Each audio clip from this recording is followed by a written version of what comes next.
সুপ্রিয় শিক্ষার্থীবৃন্দ, আসসালামু আলাইকুম। গত পর্ব একে তোমাদেরকে আমি সংক্ষিপ্ত পদ্ধতিতে গড় নির্ণয় শিখিয়েছি। আজ তোমাদের পর্ব 2 আমি মধ্য নির্ণয়টা শেখাবো। চলো আমরা শুরু করি, কথা না বাড়ায়। তোমরা আমার এই ভিডিওটা বেশি বেশি শেয়ার করবে, কমেন্ট করবে, লাইক করবে, তোমাদের কাছে প্রত্যাশা করে। চলো শুরু করা যাক। তো দেখো যে এখানে মধ্য নির্ণয়ের জন্য আমরা এখান থেকে শকে আমাদের কোন কোন আইটেম লাগবে সেটা একটু আমি লিখে দিই। মনে করো শকটা এখানে করলাম, এই যে এটা একটা শক করলাম, আমার এখানে 3টে আইটেম টোটাল লাগবে। দেখো কি কি আইটেম লাগতেছে, এইভাবে আমি শকটা করি।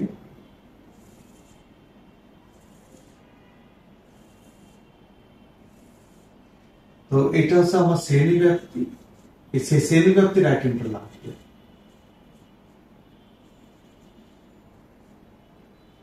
আর তোমার এটা হচ্ছে গণসংখ্যা,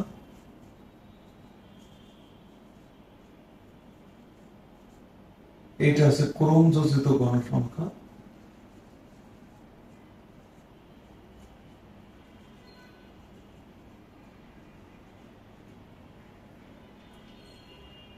তাহলে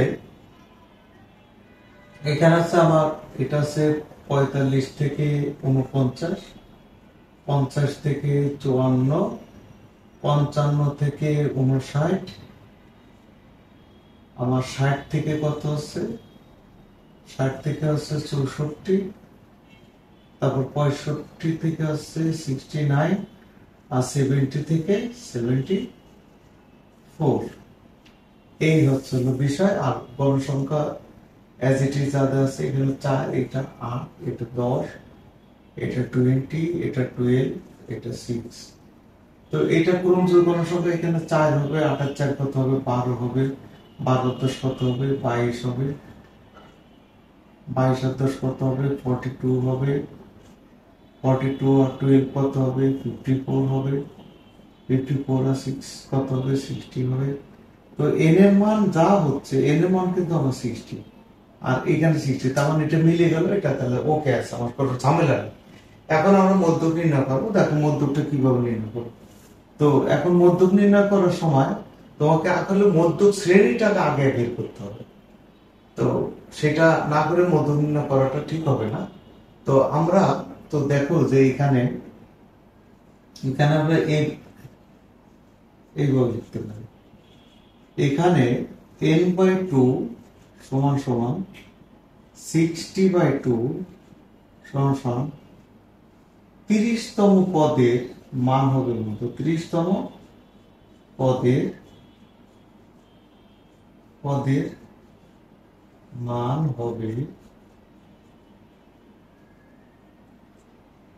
হবে মধ্য,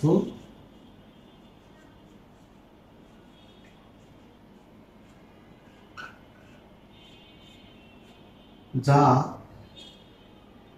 এখন 30তম পদ দেখো, 22 থেকে 42 মধ্যে 30 আছে, 30তম পদটা আছে। তো যা তোমার এত শ্রেণীতে তখন অবস্থিত, মানে 60 থেকে 64 শ্রেণীতে অবস্থিত, এত শ্রেণীতে অবস্থিত, এই কথাটা আমরা লিখলাম, এত শ্রেণীতে।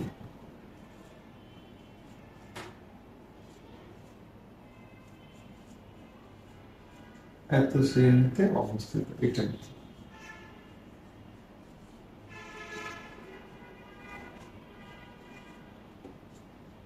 এখন আমরা মধ্যক, অতএব মধ্যক, মধ্যক সমান কত হবে, মধ্যক সমান সমান হচ্ছে L plus n/2 minus fc into h/f। এটা হচ্ছে আমার মধ্যক। তাহলে এখানে L কত, এখানে L হচ্ছে আমার নিম্ন সীমা, অর্থাৎ মধ্যক শ্রেণী যেহেতু এটা, তার নিম্ন সীমা 60 আর উচ্চ সীমা 60, তাহলে আমার নিম্ন সীমাটা লাগবে, তাহলে 60। আর n কত, n ও কিন্তু 60। আর সবসময় n 60 হলে যে a 60 হবে তা কিন্তু না, এটা আবার ভুল বুঝো না তোমরা। fc টা কত হবে, fc টা হচ্ছে, আমি বলে দিচ্ছি fc টা কি। তোমরা fc টা হচ্ছে মধ্যক শ্রেণী ক্রমযোজিত গণসংখ্যা পূর্বের ক্রমযোজিত গণসংখ্যা মানে 22 হচ্ছে, এই 22 হচ্ছে। তো এটা হচ্ছে আমার এফসি। আর এফএম মানে হচ্ছে মধ্যক শ্রেণীর গণসংখ্যা, মধ্যক শ্রেণীর গণসংখ্যা, তার মানে এটা আমার হচ্ছে এফসি। তোমরা এইভাবে লেখার দরকার নাই, আমি তার বোঝানোর জন্য। আর এটা হচ্ছে আমার এ, আর এটা হচ্ছে আমার এফএম, এটা এফএম। তাহলে এফএম কত আমার, মধ্যক শ্রেণীর গণসংখ্যা কত, মধ্যক শ্রেণীর গণসংখ্যা হচ্ছে আমার 20। এই আর এইচটা কত হবে, এইচটা আগেরটাই যেহেতু একই অঙ্ক, এইচটা 5 হবে। আমি এইচ তোমাদের দেখিয়েছি। আর এইচ বের করার একটা সহজ বুদ্ধি শেখায় যে এইটা থেকে এটা বিয়োগ করলেও কিন্তু তোমার শ্রেণীঘাত বেড়ে যায়, দেখো 5। তো যাই হোক, এখন আমি এটা এন এর মান আমি 60 বসাবো। এন এর মান আছে 60/2, এফসি আছে 22 ইন্টু এইচ আছে 5, আর এটা আছে 20। তো আমরা ক্যালকুলেশনটা করি এখানে। এটা আছে 60 প্লাস এইটা হবে কত, 30 মাইনাস 22 ইন্টু এটা আছে 5/20।